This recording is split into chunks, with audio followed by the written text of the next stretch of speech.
At the lunch after my husband's passing, I heard my daughter say, "The will is ready, now the old hag just needs to die." The next day, she tried to access the joint account and got the shock of her life. Subscribe to the channel for more stories like this, and comment the city you're watching from. I'm Susan and I'm 66 years old. 3 days ago, I buried my husband of 42 years. Today, I discovered that my own daughter has been counting the days until I die. The funeral reception was held at our house, the same house where Robert and I raised Olivia, where we celebrated her birthdays, graduations, and every milestone that mattered. The living room was filled with people offering condolences, sharing memories of Robert, bringing casseroles I'd never eat. I moved through the crowd like a ghost, accepting hugs and murmured sympathies, but nothing felt real. Nothing had felt real since the moment the doctors told us there was nothing more they could do. Robert had been sick for 8 months. Pancreatic cancer, they said. The kind that moves fast and shows no mercy. We fought it together, just like we'd fought everything else in our 4 decades of marriage. But cancer doesn't care about love stories or golden anniversaries, or the plans you made to travel the world in retirement. Olivia had been present during his illness. She visited the hospital regularly, brought flowers, sat with me during the long nights when the machines beeped and Robert slept fitfully. I thought we were growing closer. I thought maybe losing her father would help her understand what really mattered. I was such a fool. The lunch was winding down. Most of the guests had left, taking their empty casserole dishes and leaving behind the lingering smell of lilies and the weight of silence. I was in the kitchen mechanically washing dishes that didn't really need washing, when I heard voices from the dining room. Olivia was talking to her husband Mark. Their voices low but not quite low enough. "The will's already probated," Olivia was saying, and something in her tone made me freeze. "Dad left everything to Mom just like we expected. Now we just have to wait for the old lady to die." The glass I was holding slipped from my hands and shattered in the sink. The sound seemed impossibly loud, but they didn't hear it. They kept talking. "How long do you think?" Mark's voice was casual, like they were discussing vacation plans. "She's 66 and healthy as a horse, unfortunately. Could be 20 years. But at least we know where we stand. Once she's gone, we're set for life." I gripped the edge of the sink so hard my knuckles went white. The water kept running, washing the glass fragments down the drain like my illusions about my daughter. 20 years. Unfortunately. Once she's gone. The words echoed in my head like a death sentence, but not for me. For the relationship I thought we had. "What if she remarries?" Mark asked. Olivia laughed and the sound was like ice. "Who's going to want a 66-year-old widow? Besides, she's too broken up about Dad. She'll probably spend the rest of her life mourning him. Perfect for us." I had to cover my mouth to keep from making a sound. This was my daughter, my only child, the little girl I'd rocked to sleep and sung lullabies to. The woman I'd supported through college, through her failed business ventures, through her divorce from her first husband. The woman who'd called me crying just 6 months ago because Mark had lost his job, and I'd written them a check for $15,000 without hesitation. Should we start being nicer to her? Mark was asking. Make sure we stay in the will? Please. I'm her only child. Where else is the money going to go? Besides, she feels guilty about everything. Remember how she kept apologizing during Dad's illness, like it was her fault he got sick? She'll do anything to make me happy. She always has. I turned off the water with shaking hands. They were right about one thing. I had always done anything to make Olivia happy. When she was 7 and wanted a pony, Robert and I bought her riding lessons even though we couldn't really afford them. When she was 16 and crashed the car, I took the blame with the insurance company so her rates wouldn't go up. When she was 25 and started her boutique that failed within a year, I covered her losses without a word of complaint. I thought I was being a good mother. I thought I was showing her love. But somewhere along the way, I taught her that I was just a resource to be managed, a problem to be solved. I taught her that my love came with a price tag, and now she was just waiting to collect the biggest payout of all. "We should probably start looking at houses," Olivia was saying. "Something bigger. Maybe in that new development by the lake. We can afford to upgrade once we don't have to worry about money anymore."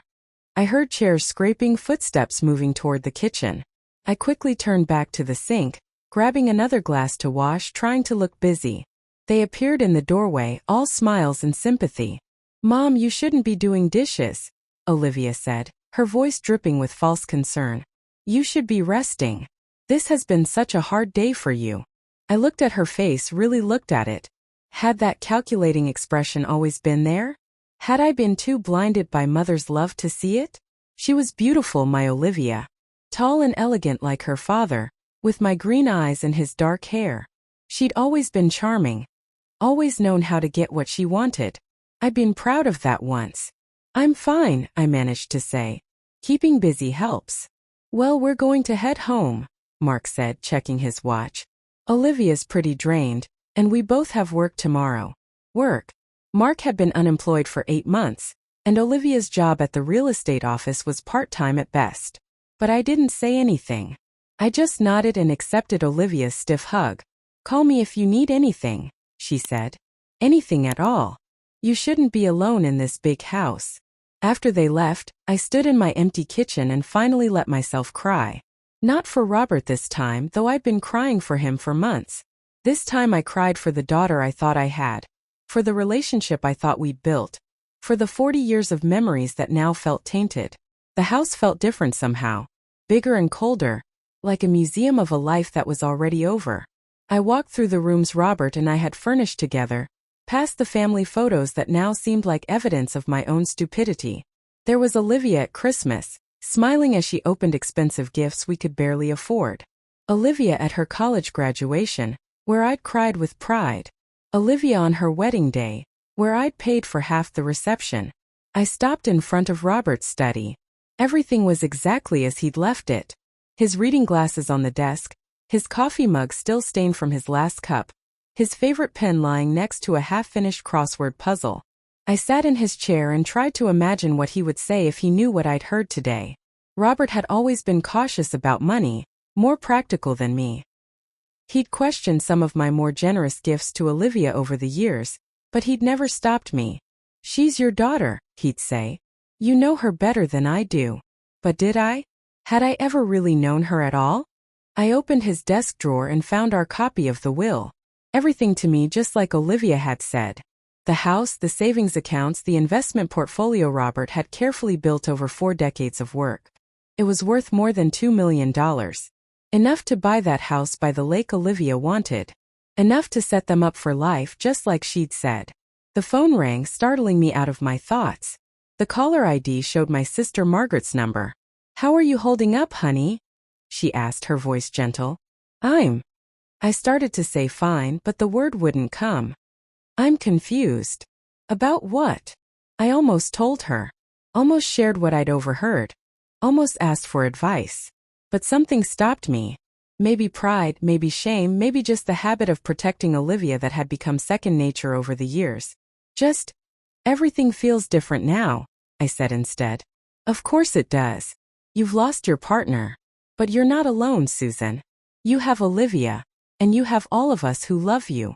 After we hung up, I sat in the growing darkness and wondered who really loved me. Not Olivia, apparently. Not the way I'd thought. She loved what I represented, what I could give her, but not me. The realization hit me like a physical blow, leaving me breathless and hollow. I stayed in Robert's chair until nearly midnight, thinking about the last 40 years. Had I spoiled her? Had I created this monster who saw dollar signs when she looked at her mother? Or had she always been this way, and I'd just been too blind to see it? One thing was certain. Everything had changed. The daughter I thought I knew was gone, replaced by a stranger who was counting the days until my funeral. But I was still here, still breathing, still capable of making my own decisions. And tomorrow, Olivia was going to learn that this old lady wasn't as helpless as she thought. I barely slept that night. Every time I closed my eyes, I heard Olivia's voice saying, "Once she's gone, we're set for life." By morning, I felt like I'd aged 10 years. But I also felt something I hadn't experienced in decades. Clarity. Robert had always handled our finances, but I wasn't completely in the dark.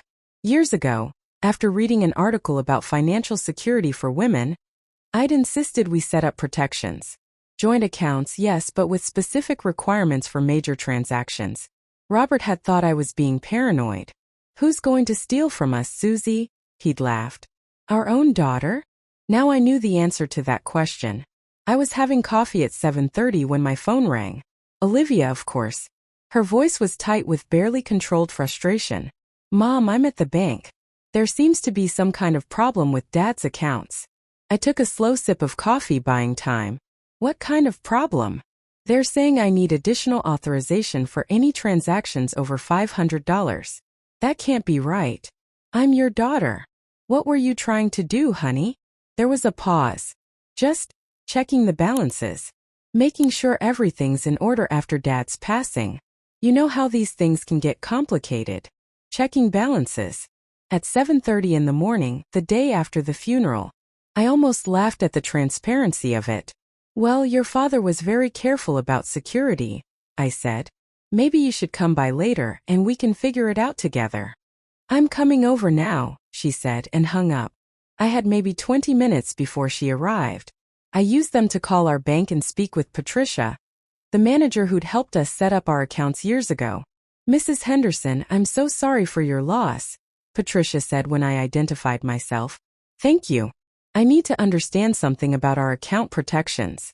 My daughter tried to access them this morning. Yes, she was here when we opened. She seemed quite upset when we explained the protocols. As you know, any transaction over $500 requires either your physical presence or a notarized authorization form. It's been that way since 2010. And the larger accounts? The investments. Those require both signatures from the account holders. Now that your husband has passed, you'll need to come in to restructure everything. But until then, your daughter has no access to any significant funds. I felt a mixture of relief and vindication. Robert might not have understood my paranoia 13 years ago, but he'd supported it. The protections we'd put in place were exactly what I needed now. I'll be in later this week, I told Patricia. Don't make any changes until I get there. Olivia arrived 15 minutes later, and I could see the anger in the set of her shoulders as she walked up the front path. She let herself in without knocking, something that had always bothered Robert but that I'd never corrected. Mom, we need to talk, she said, not bothering with pleasantries. Good morning to you too, sweetheart. Would you like some coffee? I don't want coffee. I want to know why you've locked me out of Dad's accounts. I studied her face. The mask of grief and concern she'd worn yesterday was completely gone, replaced by cold calculation. It was like looking at a stranger. I haven't locked you out of anything, Olivia. The accounts have the same protections they've always had. What protections? I'm your daughter. I should have access to everything now that Dad's gone. Should you? I kept my voice mild, curious. Why? The question seemed to catch her off guard. Because I need to help you manage things. You're all alone now, and handling finances can be overwhelming for someone your age. Someone my age. I was 66, not 96. My mind was as sharp as it had ever been, sharper perhaps now that the fog of grief was lifting. That's very thoughtful of you, I said. But I think I can manage. Her jaw tightened. Mom, be realistic. You've never handled the investments, the tax planning, any of the complicated stuff. Dad did all of that. You're going to need help. You're right, I will need help. That's why we have an accountant and a financial advisor. I'm talking about family help. You can trust me. Trust. The word hung in the air between us like a challenge. Could I trust the woman who'd been discussing my death like a business opportunity less than 24 hours ago? Of course I can trust you, I said, watching her face carefully. But there's no rush, is there? The accounts aren't going anywhere. Something flickered in her eyes. Panic maybe, or calculation. Actually, there might be some time-sensitive things. Investment opportunities, bills that need to be paid. I was looking at Dad's paperwork last night, and there are some concerns. This was interesting. What kind of concerns? Well, for instance, the property taxes on the lake house are due next month, and there are some investment accounts that might need to be restructured for tax purposes. The longer we wait, the more complicated it gets. The lake house. We bought it 15 years ago as a retirement retreat. It was worth at least $400,000 now. And yes, the property taxes were substantial, but they weren't due for 6 months. I appreciate your concern, I said, but I'm sure our financial advisor can handle all of that when I meet with him next week. Olivia's composure finally cracked. Mom, why are you being so difficult about this? I'm trying to help you. Am I being difficult? I thought I was being careful. Careful of what? Of your own daughter. I looked at her for a long moment. This was my child, the baby I'd nursed and rocked and worried over for 38 years. But the woman standing in my kitchen was someone I didn't recognize. Maybe, I said quietly. The word hit her like a slap. Her mouth opened then closed. When she found her voice again, it was shrill with outrage. I can't believe you just said that. After everything I've done for you and Dad. After all the time I spent at the hospital. After everything we've been through as a family, you're going to sit there and act like I'm some kind of criminal. What exactly did you do for us, Olivia? The question came out before I could stop it. Because from where I'm sitting, it seems like we've done quite a lot for you over the years. Her face flushed red. That's what parents do. They support their children. Yes, they do. And children usually appreciate that support. They don't typically stand around at their father's funeral discussing how much money they'll inherit when their mother dies. The silence that followed was deafening. I watched the blood drain from Olivia's face as she realized what I'd said. She opened her mouth, closed it, then opened it again. You were eavesdropping? I was in my own kitchen, washing dishes. You were having a conversation about my death in my dining room. I wouldn't call that eavesdropping. You misunderstood what you heard. Did I? Because it seemed pretty clear to me. You and Mark were discussing how long you'd have to wait for me to die so you could inherit everything. You were even talking about buying a bigger house. Olivia's face went through a series of expressions: panic, anger, calculation. When she finally spoke, her voice had changed completely. Gone was the fake sweetness, replaced by something cold and hard. Fine. You want honesty? Here's honesty. Yes, Mark and I are struggling financially. Yes, we were counting on Dad's inheritance to help us out. And yes, we assumed that when you passed away we'd inherit everything. Is that supposed to be shocking? You're our only family, and we're your only family. Of course we've thought about inheritance. Everyone does. But you said you were waiting for the old lady to die. Those were your exact words. She had the grace to look embarrassed, but only for a moment. That was stress talking. We've been under a lot of pressure, and losing Dad has been hard on all of us. Hard enough that you're trying to access bank accounts the morning after his funeral? I was trying to help you. By transferring money to your own account? How did you? I wasn't transferring anything. I was just checking to see what was there so I could help you plan. But I could see the truth in her eyes. She had been planning to transfer money, probably as much as she could get away with. The only thing that had stopped her was the account protections Robert and I had put in place all those years ago. I think you should leave, I said quietly. Mom, please.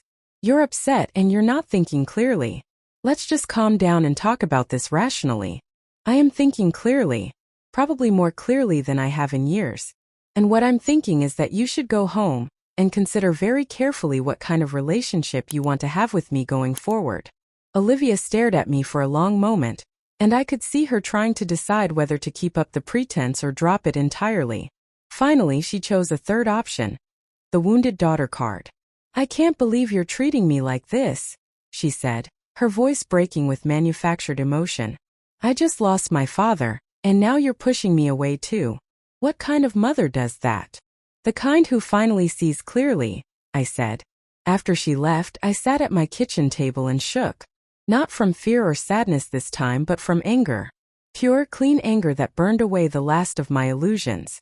For 38 years, I'd made excuses for Olivia's selfishness, her entitlement, her complete lack of empathy. I told myself she was just young, just struggling, just needed more support. But she wasn't young anymore.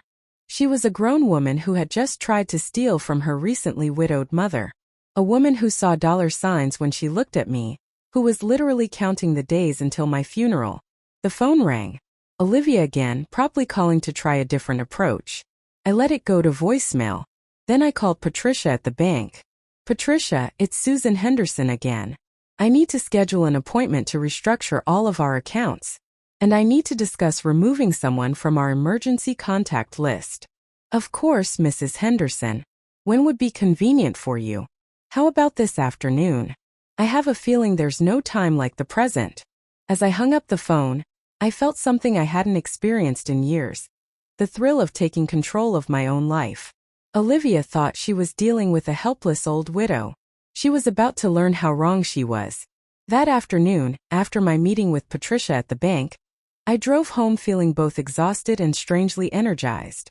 I had spent 2 hours restructuring our accounts, removing Olivia's emergency access, and setting up new safeguards that would protect everything Robert and I had built together. But as I pulled into my driveway, I realized that securing the money was only the beginning.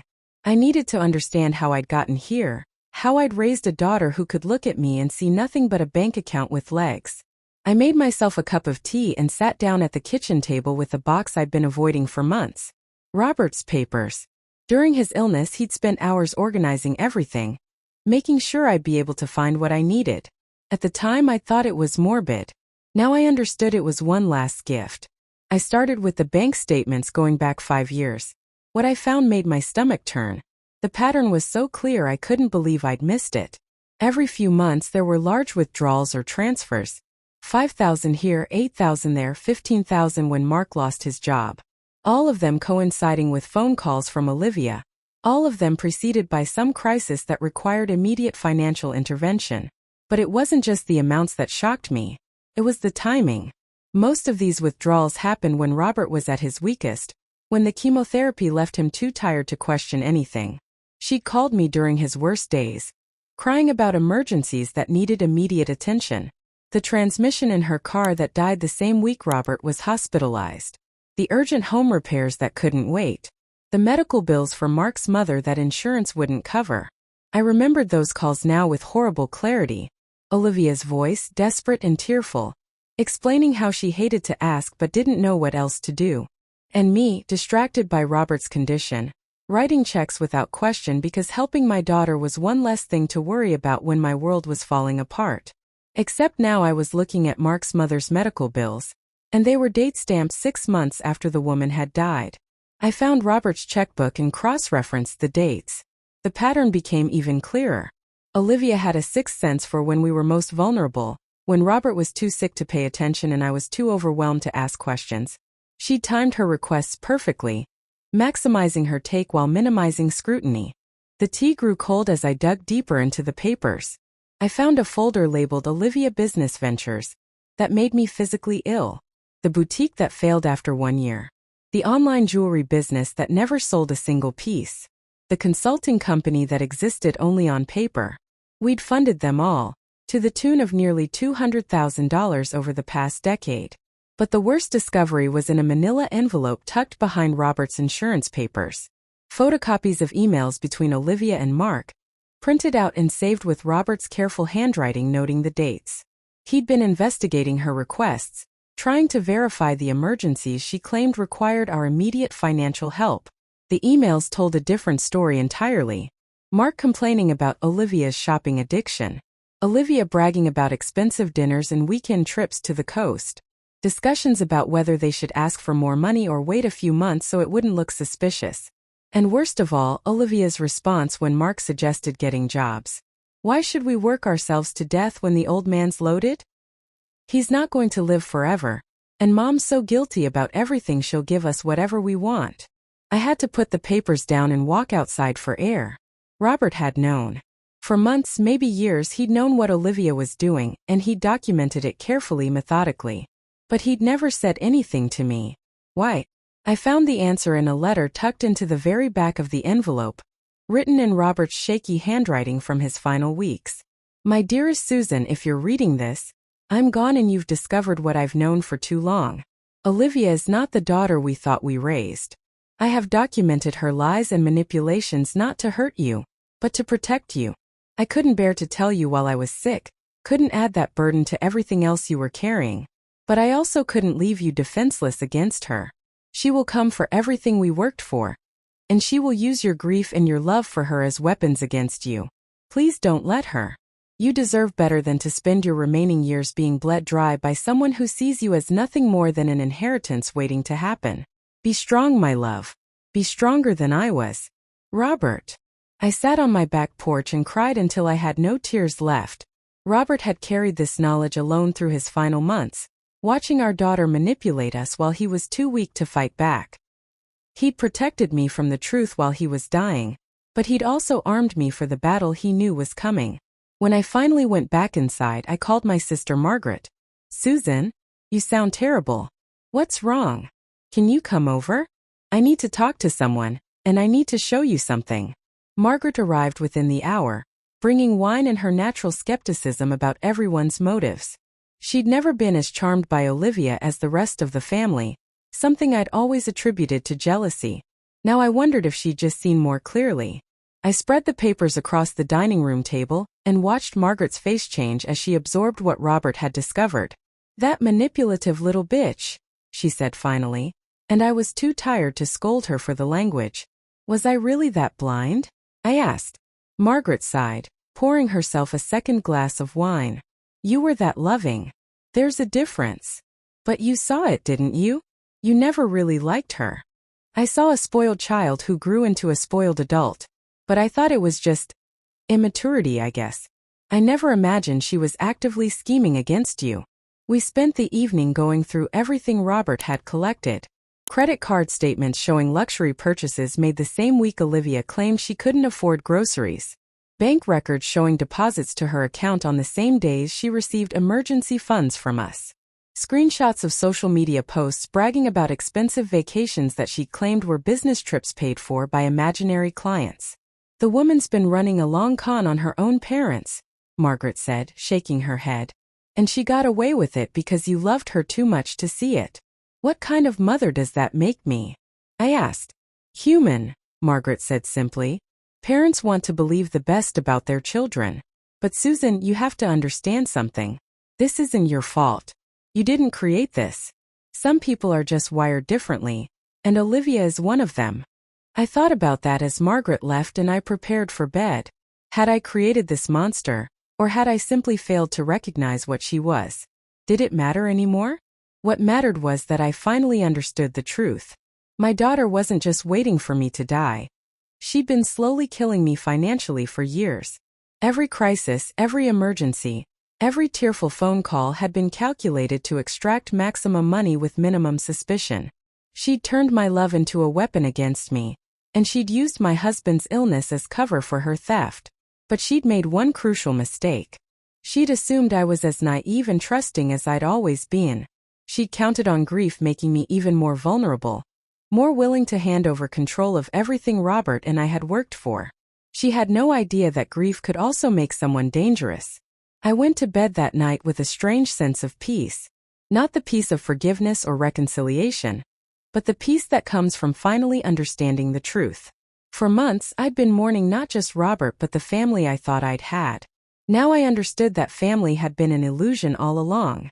Tomorrow I would start building something real. Something Olivia couldn't touch, couldn't manipulate, couldn't destroy. But first, I needed to know exactly how deep her deception went.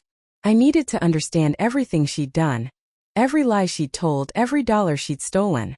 Because before I could move forward, I had to make sure she could never hurt anyone this way again. The phone rang at 11:30. Olivia, of course. I let it go to voicemail, but I listened to her message. "Mom, I've been thinking about our conversation today, and I realize I may have come across as insensitive. I'm still grieving Dad, and I think I was trying to channel my emotions into being helpful. Can we start over? I love you and I just want what's best for you." I deleted the message without a second thought. She was trying to reset, to go back to the old dynamic where I believed her lies and opened my checkbook on command.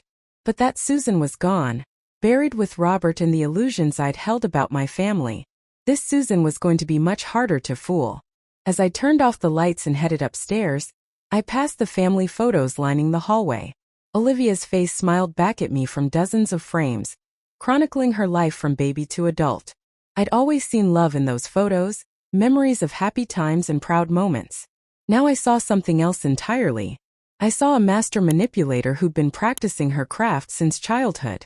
I saw someone who'd learned early that tears and smiles could open any door, that claiming helplessness could solve any problem, that playing the victim could deflect any consequence. But I also saw something she'd never learned, that eventually, even the most loving mother reaches her limit. And once that limit is crossed, there's no going back. I woke up the next morning with a clarity I hadn't felt in years. The fog of grief was still there, but underneath it was something sharper. Purpose. I had work to do, and for the first time since Robert's diagnosis, I had a plan that didn't revolve around managing someone else's crisis. My first call was to James Morrison, our family attorney. Robert and I had used him for 30 years, and he'd handled everything from our house purchase to our wills. If anyone could help me understand my options, it was James. "Susan, I'm so sorry for your loss," he said when I reached him. "Robert was a good man and a good friend." "Thank you, James. I need to schedule an appointment as soon as possible. I want to discuss some changes to my estate planning." "Of course. Is this about restructuring things now that Robert's passed?" "Partly. But there are some other concerns I need to address privately." Something in my tone must have alerted him, because his voice became more serious. "I have an opening this afternoon at 3. Will that work?" "Perfect." I spent the morning preparing for the meeting, organizing Robert's documentation of Olivia's financial manipulation into a coherent timeline. I made copies of everything: the forged medical bills, the emails between Olivia and Mark, the bank statements showing luxury purchases coinciding with claimed emergencies. By the time I finished, I had a stack of evidence 6 inches thick. But I also did something else. I went through our house room by room, really looking at it for the first time in months. This was what Olivia was waiting to inherit. The 4-bedroom colonial Robert and I had bought when she was 2. The antique furniture we'd collected over 40 years of marriage. The artwork, the china, the jewelry, the 1,000 little treasures that make a house a home. She'd already started claiming pieces, I realized. The silver candlesticks my grandmother had given me were missing from the dining room sideboard. So was the crystal vase Robert's mother had left us. When had those disappeared? During one of her hospital visits? While I was distracted by grief, I made a list of everything I could remember that was missing, then called my insurance agent to update our homeowner's policy. If Olivia thought she could slowly strip the house of valuables while waiting for me to die, she was going to be disappointed. James Morrison's office was in a restored Victorian mansion downtown, all dark wood and leather-bound books. I'd always found it comforting before, but today it felt like a war room. James himself was in his 70s, with silver hair and kind eyes that had seen decades of family drama. He took one look at my face and closed his office door. "What's going on, Susan?" I opened my briefcase and pulled out the stack of documentation. "I need you to help me understand how to protect myself from my own daughter." It took 2 hours to go through everything. James read Robert's letter twice, studied the financial records, and listened without comment as I explained what I'd overheard at the funeral reception. When I finished, he sat back in his chair and removed his glasses. "In 40 years of practice, this is among the worst cases of financial elder abuse I've seen," he said quietly. "Elder abuse?" The term hit me like a physical blow. "That's exactly what this is, Susan. Your daughter has been systematically manipulating you and Robert, timing her requests to coincide with your greatest vulnerability, lying about her needs, and stealing from you under the guise of emergencies. The fact that she's your daughter doesn't make it any less criminal." Criminal. I'd been thinking of it as betrayal, as manipulation, as greed. I hadn't thought of it as crime. What are my options? Legally, you could file charges: fraud, theft by deception, elder abuse. With Robert's documentation, you have a strong case. And practically? James leaned forward. Practically, I'd recommend a different approach. Legal proceedings would be public, expensive, and emotionally devastating. And at the end of the day, what would you really accomplish? You'd likely recover some of the money, but you'd destroy any possibility of a relationship with your daughter. I'm not sure there's a relationship left to destroy. Maybe not. But let me ask you this. What do you really want? Justice? Revenge? Protection? Or do you want to ensure this never happens again, while preserving what dignity you can? I thought about that. What did I want? A week ago, I would have said I wanted my daughter back, wanted to rebuild our relationship, wanted to believe this was all a misunderstanding. But that was before I'd read Robert's letter, before I'd seen the evidence of years of calculated deception. I want to protect myself, I said finally. And I want to make sure she can't do this to anyone else. James nodded. Then let's talk about a trust. For the next hour, James explained how I could restructure my estate to protect it from Olivia's manipulation. A revocable trust would give me complete control during my lifetime, while ensuring that my assets would be distributed according to my wishes after my death. More importantly, it would prevent Olivia from contesting my will or claiming undue influence. The beauty of this approach, James explained, is that you maintain all the power. You can change the terms anytime you want, add or remove beneficiaries, alter the distribution schedule. But once it's established, no one can pressure you into making changes you don't want. And Olivia? If you choose, she can be a beneficiary, but with conditions. The trust can specify that distributions are contingent on certain behaviors, or that they're spread out over time, or that they're managed by a third party. You have complete flexibility. I left James's office with a folder full of documents to review and an appointment scheduled for the following week to finalize everything. But more than that, I left with a sense of control I hadn't felt in months. For the first time since Robert's death, I felt like I was taking charge of my own life instead of just reacting to everyone else's demands. That evening, Olivia called again. This time I answered. Mom, thank God. I've been so worried about you. You seemed so upset yesterday, and I've been feeling terrible about our misunderstanding. Misunderstanding? As if accidentally overhearing her discuss my death was somehow my fault. I'm fine, Olivia. Just processing everything. I know this is hard. Losing Dad, dealing with all the financial stuff, feeling overwhelmed. I really think it would help if you let me handle some of the burden. I could take care of the bills, make sure the investments are properly managed, deal with all the paperwork so you don't have to worry about it. The offer was so transparent it was almost insulting. She wanted to handle the burden by gaining access to everything Robert and I had worked for. She wanted to take care of the bills by having them sent to her so I wouldn't see how she was spending my money. That's very thoughtful, I said, keeping my voice neutral. But I think I'm managing okay for now. Are you sure? Because I was talking to Mark about it and we really think you're taking on too much. You shouldn't have to deal with all this stress at your age. At my age. There it was again, the subtle implication that I was too old, too fragile, too confused to manage my own affairs.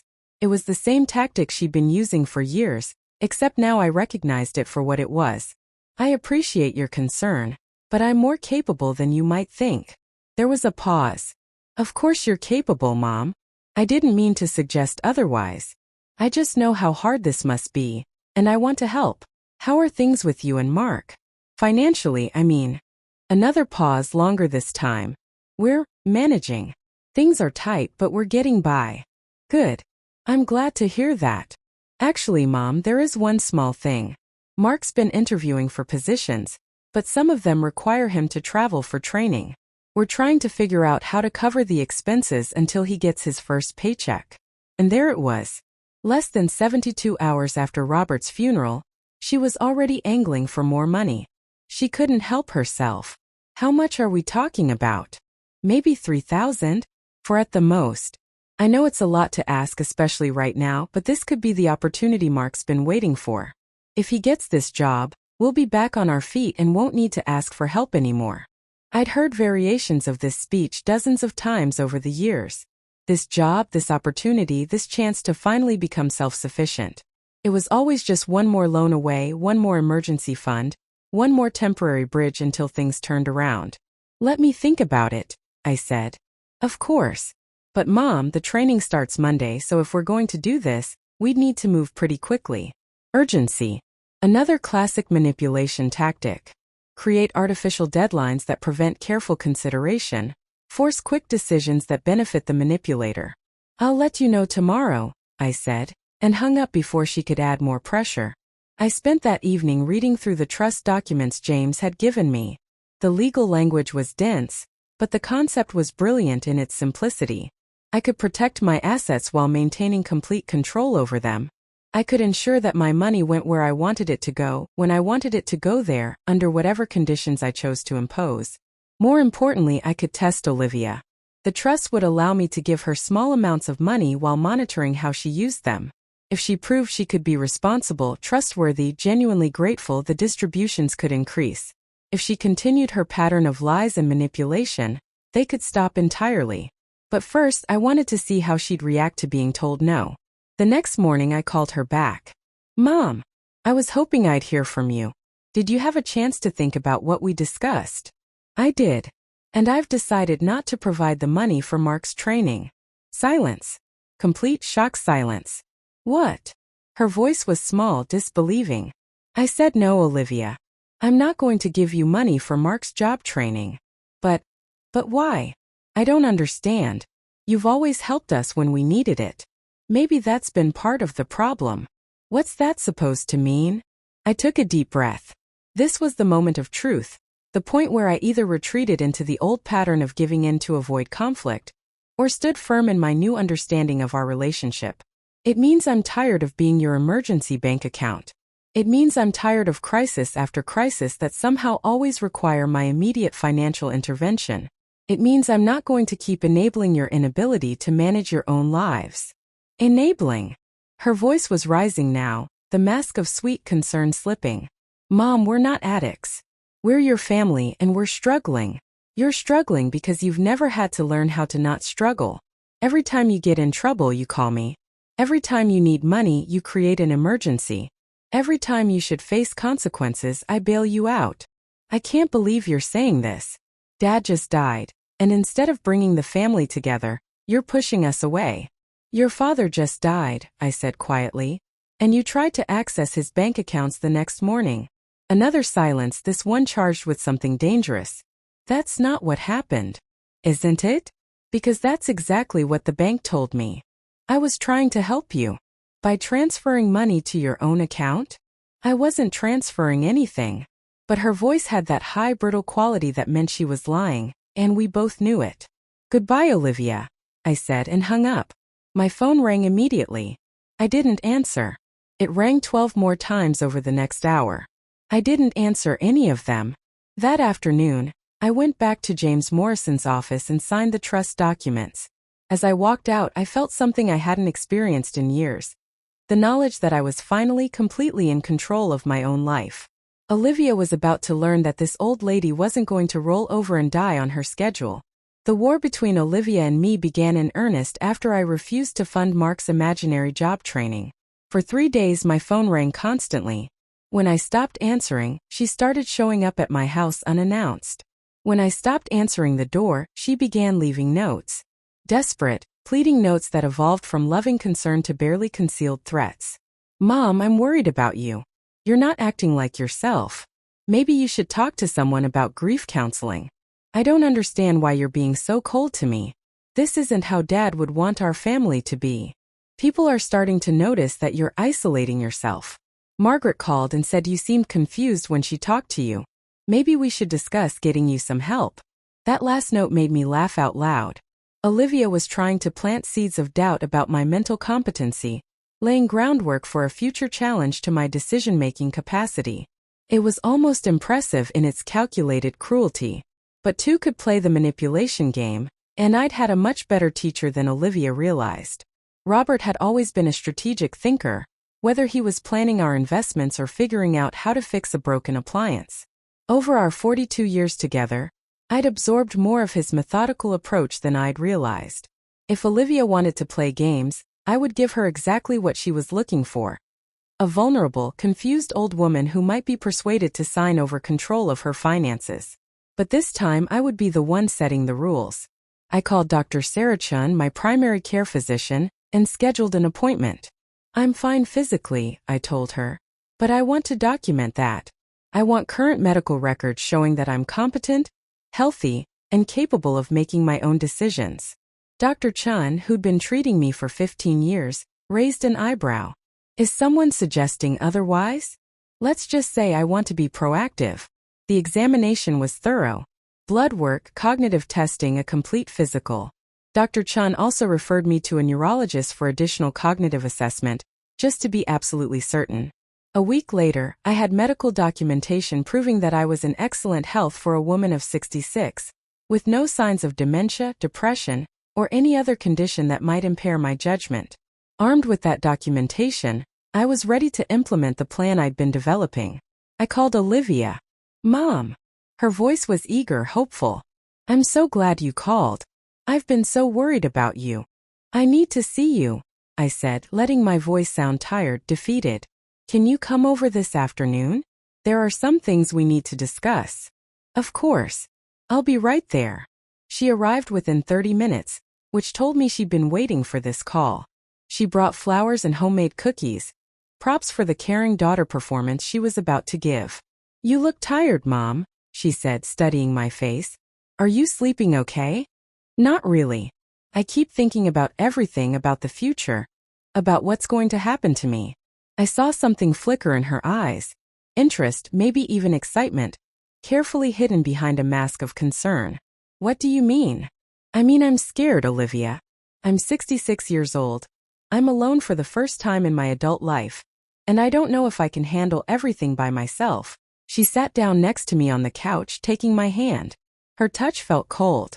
You don't have to handle everything by yourself. That's what I've been trying to tell you. I'm here to help. But what if something happens to me? What if I have a stroke like your father's mother did, and I can't make decisions anymore? What if I forget things or get confused, or make mistakes with the money? Mom, you're not going to forget things. You're sharp as a tack. Am I? Because sometimes I feel like I'm losing track of things. Yesterday I couldn't remember if I'd paid the electric bill. Last week I got confused about what day it was. None of this was true, but I could see Olivia's wheels turning. She was calculating how to use my apparent vulnerability to her advantage.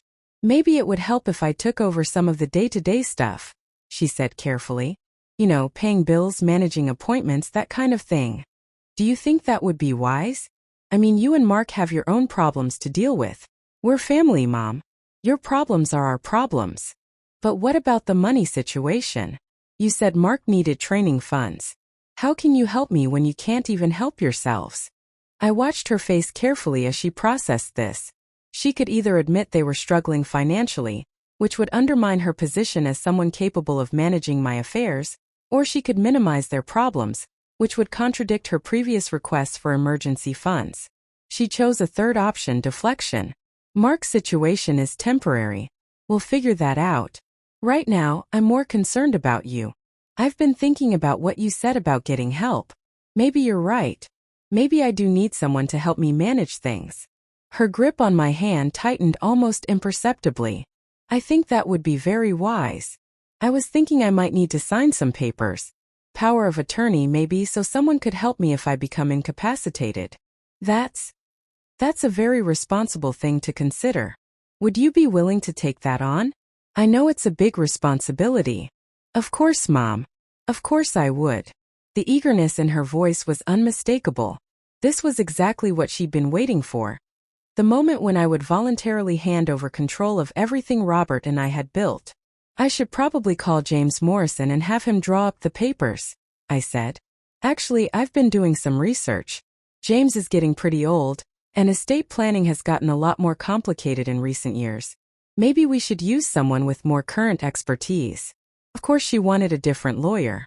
James knew our family history, knew Robert's concerns about Olivia's financial requests. A new attorney would only know what Olivia chose to tell them. Do you have someone in mind? There's a firm downtown that specializes in elder law. They deal with exactly these kinds of situations all the time. Elder law. She'd done her homework, found attorneys who worked with elderly clients who might be experiencing cognitive decline. She was already 3 steps ahead, planning how to position my supposed mental deterioration to gain control of my assets. That sounds reasonable, I said. But I want to make sure I understand what I'm signing. This power of attorney thing, it would give you access to the bank accounts. Only to help you manage them. I wouldn't use the money for anything except your care and your bills. And if something happened to me, if I died, everything would still go to you according to Dad's will? Yes, but let's not talk about that. You're going to be around for a long time. But I could see the calculation in her eyes. She was thinking about both scenarios. Controlling my money while I was alive, and inheriting everything when I died. It was a perfect plan from her perspective.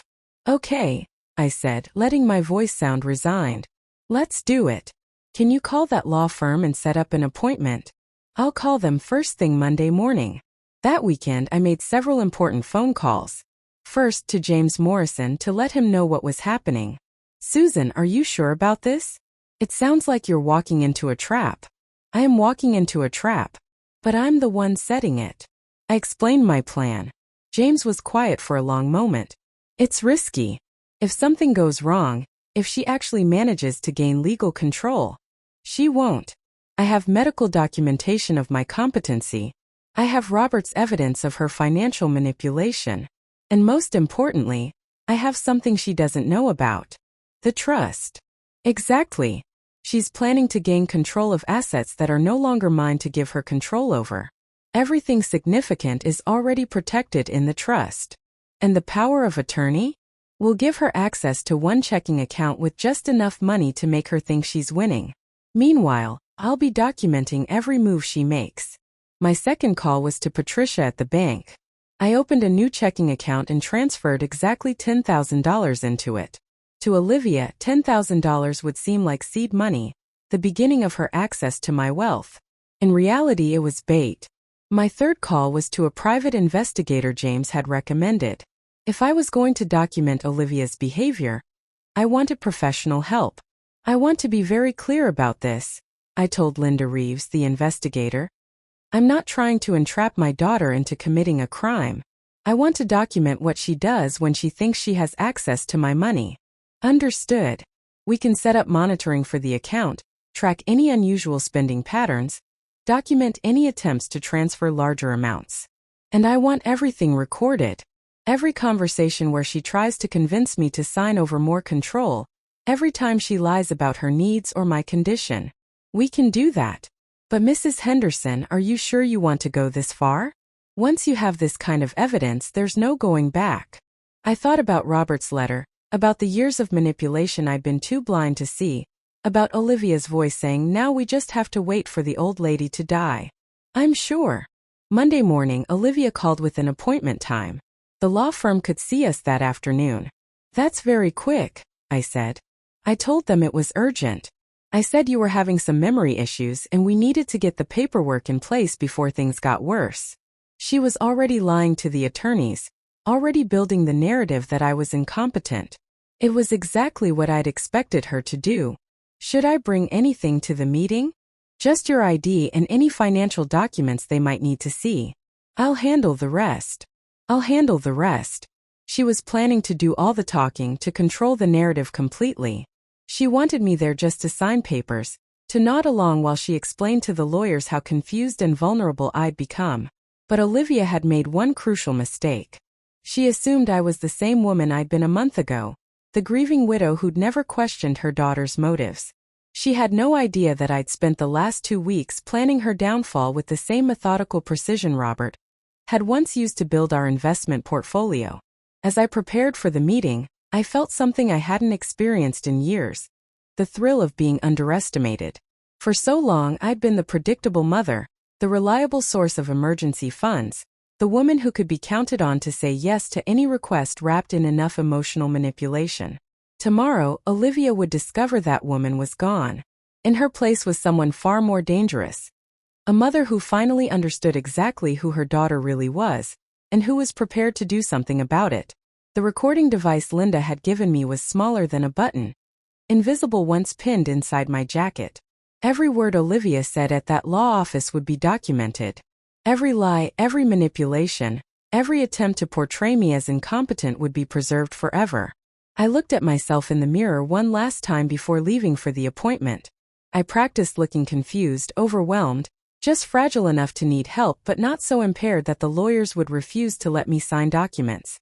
It was showtime, and I was ready to give the performance of my life. The law office was exactly what I'd expected. Sterile, modern, designed to impress elderly clients who might be easily overwhelmed by the authority of expensive furniture and diplomas on the wall. Olivia had chosen well. This was a place where confused old women signed papers they didn't understand while their concerned children looked on helpfully. David Krantz, the attorney, was younger than I'd anticipated, probably in his early 40s, with the kind of smooth confidence that came from handling vulnerable clients. He shook hands with both of us, but his attention was clearly focused on Olivia. "Miss Patterson has explained the situation," he said, gesturing for us to sit. She's concerned about your ability to manage your financial affairs going forward. I let myself look a little confused, glancing between Olivia and the attorney. I'm sorry, what situation? Olivia leaned forward, her voice gentle but patronizing. Mom, remember what we talked about? About how you've been forgetting things, having trouble keeping track of bills. Oh yes. I blinked slowly as if trying to focus. It's been hard since Robert died. Everything feels so complicated. Of course it does, Krantz said smoothly. That's very common after a significant loss. What we're proposing is a simple power of attorney arrangement that would allow your daughter to help you manage the day-to-day financial tasks. Would that mean she could write checks from my account? Only for necessary expenses. Bills, medical costs, household maintenance. Nothing would change about your overall financial picture. I nodded as if this made perfect sense, but inside I was noting every lie. Olivia had clearly described a much more comprehensive arrangement when she'd spoken to Krantz earlier. What about my investments? Robert always handled those, and I don't understand them at all. Olivia and Krantz exchanged a glance. The power of attorney would give me the ability to work with your financial advisor, Olivia said, to make sure your portfolio is properly managed. But you would never do anything without asking me first, right? Of course not, Mom. This is just so you don't have to worry about the complicated stuff. Krantz slid a thick document across the desk. This is a durable power of attorney for financial matters. It's quite standard, but I'll go through it section by section so you understand what you're signing. What followed was a masterclass in legal manipulation. Krantz read through the document quickly, using language designed to confuse rather than clarify. He emphasized the parts that sounded protective and supportive, while glossing over the sections that would give Olivia broad authority over my financial life. I asked simple questions, the kind a confused elderly woman might ask, and watched Olivia grow more confident with each answer. She was so certain she was winning, so sure I was falling for her performance. There's one thing I don't understand, I said when Krantz finished his explanation. What happens if I change my mind? If I decide I don't want Olivia to handle my finances anymore? You can revoke the power of attorney at any time, Krantz said, as long as you're mentally competent to make that decision. But who decides if I'm mentally competent? Another glance between Olivia and Krantz. That would typically require a medical evaluation, he said. What if the doctor said I wasn't competent anymore? Would Olivia still be able to handle my money? The power of attorney would remain in effect, yes. I saw the trap clearly now. Once Olivia had control, all she'd need to do was find a doctor willing to say I was incompetent, and she'd have permanent access to everything. It was elegant in its simplicity and horrifying in its implications. I think I understand, I said, reaching for the pen. But as I signed my name, I wasn't signing away my financial independence. I was signing Olivia's confession. Every word of this meeting was being recorded. Every lie she'd told, every misleading statement Krantz had made. Most importantly, I was documenting her true intentions for the first time in an official setting. After we left the law office, Olivia was practically glowing with triumph. Mom, I'm so proud of you for taking this step. It's going to make everything so much easier. When will you be able to start helping with the bills? I'll go to the bank tomorrow and get everything set up. Don't worry about anything anymore. I'll take care of everything. That night, I called Linda Reeves and sent her the recording of the meeting. How quickly can you have this transcribed? 24 hours. But Mrs. Henderson, you should know that what your daughter did today probably constitutes fraud. She misrepresented your mental state to an attorney and convinced you to sign a legal document under false pretenses. I know, but I need more than one incident to establish a pattern. How long should I let this play out? Not long. Once she has access to the account, she'll move quickly. Give her a week, maybe 2 at most. Olivia went to the bank the next morning, and Patricia called me immediately afterward. Your daughter was here first thing this morning, she said. She presented the power of attorney and gained access to the checking account you set up. She also asked a lot of questions about your other accounts. What did you tell her? Exactly what you instructed me to say. That you have several accounts, but that they're structured in a way that requires your physical presence for any major transactions. Did she believe it? She seemed frustrated but not suspicious. She transferred $500 from the accessible account to her personal account. She said it was for initial expenses related to managing your affairs. $500 within hours of gaining access. It was exactly what I'd expected. Over the next week, I played my part perfectly. I called Olivia with confused questions about bills that didn't exist, asked her to help me understand financial statements that were perfectly clear, and generally acted like the helpless elderly woman she expected me to be. And she played her part too. Every few days, there was another transfer from my account to hers. Never more than $1,000 at a time, always with a reasonable explanation. Emergency car repair. Medical expenses for your upcoming appointment. Advance payment on home maintenance you approved. None of it was true, of course. Linda's investigator was tracking every dollar, documenting every lie. The money Olivia was stealing was being spent on restaurants, shopping trips, and luxury items she'd never been able to afford before. But the real revelation came when Linda called me with an update on her broader investigation. Mrs. Henderson, you need to know what else we've discovered. Your daughter has been using your name and personal information to apply for credit cards. I felt my blood run cold. What do you mean? She's opened 3 cards in your name over the past 6 months. The bills are being sent to a P.O. box she controls, and she's been making minimum payments from the money she takes from your account. The total debt is approaching $30,000. Identity theft. Credit fraud. This wasn't just manipulation anymore. It was serious federal crime. There's more, Linda continued. She's also been in contact with several estate planning attorneys, asking about challenging wills on the basis of mental incompetency. She's been building a case to have you declared unfit, so she can gain control of your entire estate. The full scope of Olivia's plan was finally clear. She wasn't just stealing from me in the short term. She was planning to have me declared incompetent so she could control everything I owned. And if that failed, she was prepared to wait for me to die while running up debt in my name that would be paid from my estate. I'd known she was greedy. I'd known she was manipulative. But I hadn't fully grasped how calculated her cruelty really was. Linda, I think it's time to end this. Are you sure? We could document more evidence if you want to wait. I'm sure. I have enough. The next morning I called Olivia and asked her to come over. There are some papers I need to sign, something about the insurance policies. She arrived within an hour, eager as always when she thought there might be money involved. Mom, you look better today. More alert. I feel better. Clearer somehow. Like a fog has lifted.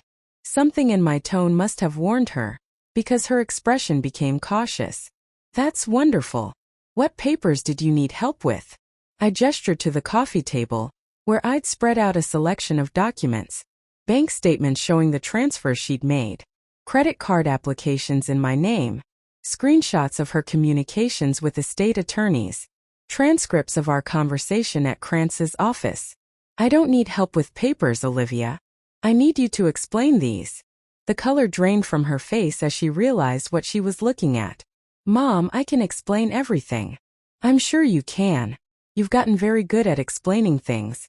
But I don't want explanations anymore. I want you to listen. I picked up the power of attorney she'd convinced me to sign. This document is hereby revoked. I've already filed the revocation with the court and notified the bank. You can't do that. We agreed that I would help you manage your finances. We agreed to no such thing. You lied to an attorney about my mental capacity, convinced me to sign a document under false pretenses, and then used it to steal money from my account. I didn't steal anything. Every transfer was for legitimate expenses related to your care. I held up one of the credit card statements. Was the $500 shopping spree at Nordstrom for my care? How about the romantic dinner for 2 at the steakhouse? Or the weekend getaway you and Mark took to Napa? Her mouth opened and closed, but no words came out. Here's what's going to happen. I continued, my voice steady and cold. You're going to return every penny you've stolen from me. You're going to pay off the credit cards you opened in my name. And you're going to disappear from my life forever. You can't be serious. I'm your daughter. No, you're not. My daughter died the day I heard you discussing my death like a business opportunity.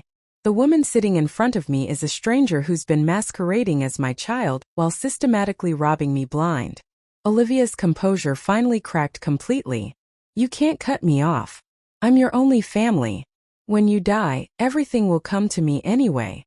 I smiled, and it must have been a terrible sight, because she actually recoiled. Everything was going to come to you. Past tense. But funny thing about wills, Olivia. They can be changed. What do you mean? I handed her another document. This is a copy of my new will. Everything I own is going to charity.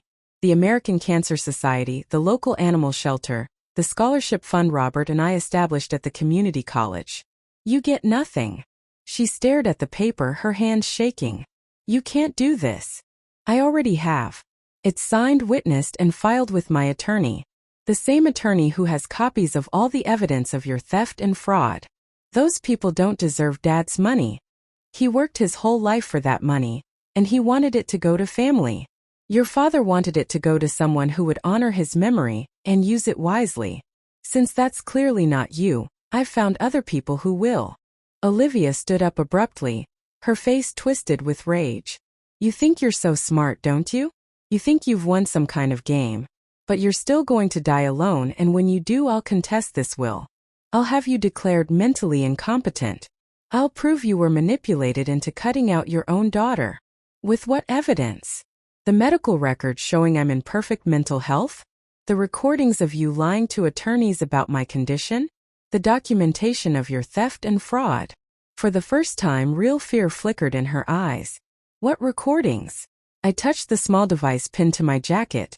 Every conversation we've had for the past 2 weeks has been recorded. Every lie you've told, every dollar you've stolen, every manipulation you've attempted. It's all documented. That's illegal. Actually, it's not. This is a one-party consent state. I can record any conversation I'm part of without the other person's knowledge. Olivia sank back into her chair, the fight going out of her as she realized the full scope of what I'd done. Why? She whispered. Why did you do this to me? I didn't do anything to you, Olivia. You did it to yourself. For years you've been stealing from me, lying to me, manipulating me. You turned my love for you into a weapon against me. And when your father was dying, instead of grieving with me, you were planning how to profit from my death. I never meant for you to find out. I know. You thought I was too stupid, too trusting, too weak to figure it out. You thought you could keep bleeding me dry until I died. And then you'd inherit whatever was left. She looked up at me with something that might have been genuine emotion for the first time in years. What happens now? Now you leave. You pack up whatever belongings you have here and you go. If you attempt to contact me again, I'll file criminal charges for theft, fraud, and identity theft. If you try to contest my will, I'll release all the evidence publicly. If you ever tell anyone that I'm mentally incompetent, I'll sue you for defamation. And if I do what you want, if I just disappear, then you get to rebuild your life without the safety net you've been counting on. You get to learn what it's like to work for what you have instead of stealing it from someone who loves you. Olivia stood up slowly, looking around the room like she was seeing it for the last time. I never wanted it to be like this. Yes, you did. This is exactly what you wanted. You just never thought you'd get caught. After she left, I sat in my empty house and waited to feel something. Sadness, regret, loss. But all I felt was relief. For the first time in years, I didn't have to wonder when the next emergency call would come, when the next crisis would require my immediate financial intervention. I was free. 3 months later, I was sitting in my garden, reading a letter from the American Cancer Society thanking me for my substantial donation in Robert's memory, when Margaret called. I heard from Olivia yesterday, she said. Oh.